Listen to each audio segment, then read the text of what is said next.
کیا ایک دفعہ پھر سر کریک کے معاملے کے اوپر ہندوستان اور پاکستان میں جنگ ہو سکتی ہے؟ یہ بہت ہی اہم مسئلہ ہے۔ اعوذ باللہ السمیع العلیم من الشیطان الرجیم، بسم اللہ الرحمن الرحیم۔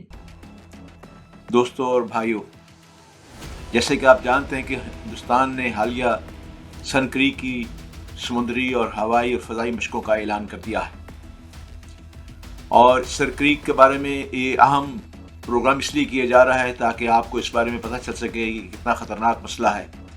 جو کہ ہندوستان اپنی منافقانہ روش کے اندر اسے چھپائے بیٹھا ہوا ہے۔ سر کریک رن آف کچھ کے دلدلی علاقے میں ایک قدرتی آبی گزرگاہ ہے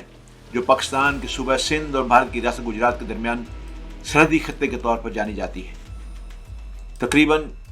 96 کلومیٹر طویل یہ ندی نما نالہ جو ہے بحر عرب میں جا گرتا ہے اور دونوں ملکوں کے مابین زمینی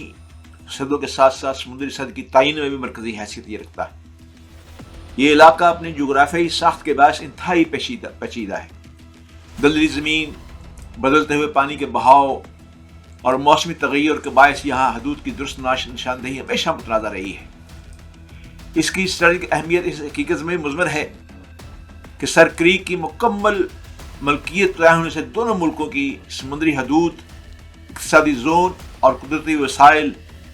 ان پر دعوے جو ہیں دونوں کے متاثر ہو سکتے ہیں۔ اگر یہ علاقہ کسی ایک فریق کے حق میں چلا جائے تو اسے نہ صرف سمندری وسائل پر برتری حاصل ہوگی بلکہ دفاعی اعتبار سے بھی ایک محفوظ اور وسیع ساحلی علاقے تک اس کی رسائی ممکن ہو جائے گی۔ اس لیے سر کریک محض ایک دلدلی نالہ نہیں بلکہ جنوبی ایشیا میں ایک خاموش مگر حساس جغرافیائی محاذ ہے جو کبھی بھی بڑے تنازع کا باعث بن سکتا ہے۔ چند ماہ قبل بھارت کے وزیر دفاع نے ایک بیان میں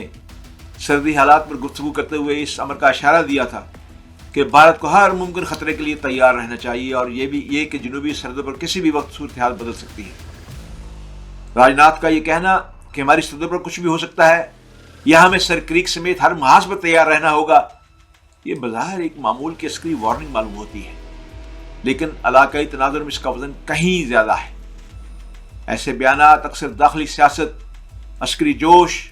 اور بین الاقوامی پیغام رسانی کا امتزاج ہوتے ہیں۔ تاہم پاکستان کے لیے یہ بیان براہ راست ایک چیلنج کی حیثیت رکھتا ہے، کیونکہ سر کریک وہ مقام ہے جہاں معمولی غلط فہمی بھی بڑے تصادم میں بدل سکتی ہے، اور یہ بھی دیکھا گیا ہے کہ ایسے اعلانات سرحدی کشیدگی میں اضافہ کرتے ہیں،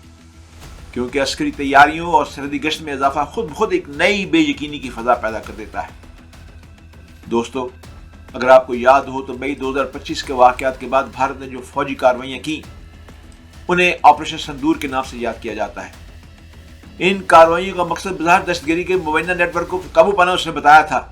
لیکن عملی طور پر یہ ایک وسیع سرحدی تصادم کی صورت اختیار کر گیا۔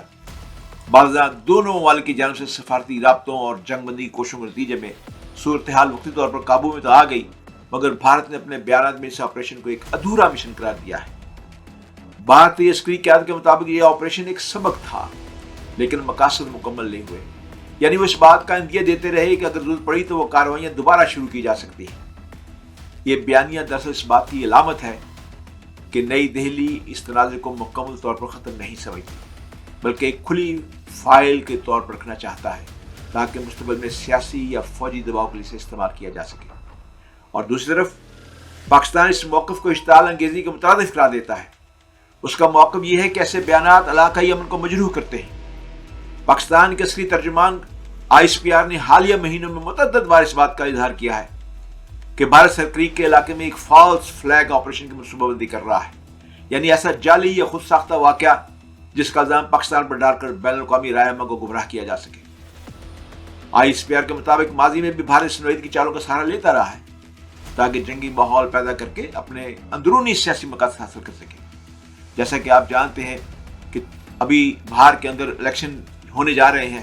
اور مودی ہر حالت میں بہار کے الیکشن کو جیتنے کے لیے ایک جنگی فوبیا تیار کر رہا ہے تاکہ اس کے بدلے میں اس کی آڑ کے اندر اپنے الیکشن جیت سکے اور یہ اپنی مخلوط سازش کو مکمل کر سکے۔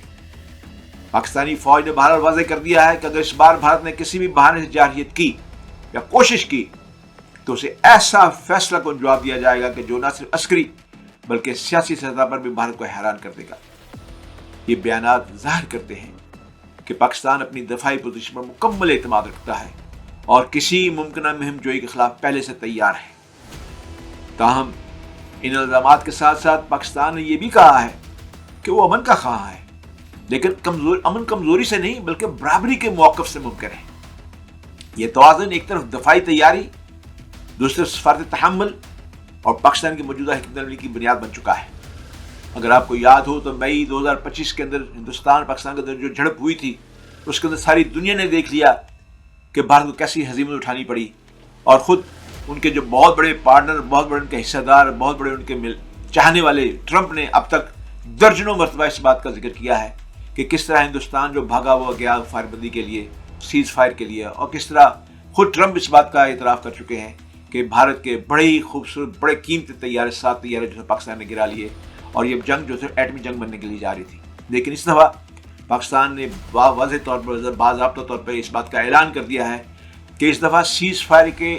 آنے سے پہلے ہی ہم ایسا سبق سکھا دیں گے کہ ہندوستان پھر بہت سے اپنے ٹکڑے جو ہے مختلف حصوں میں ڈوبتا پھرے گا۔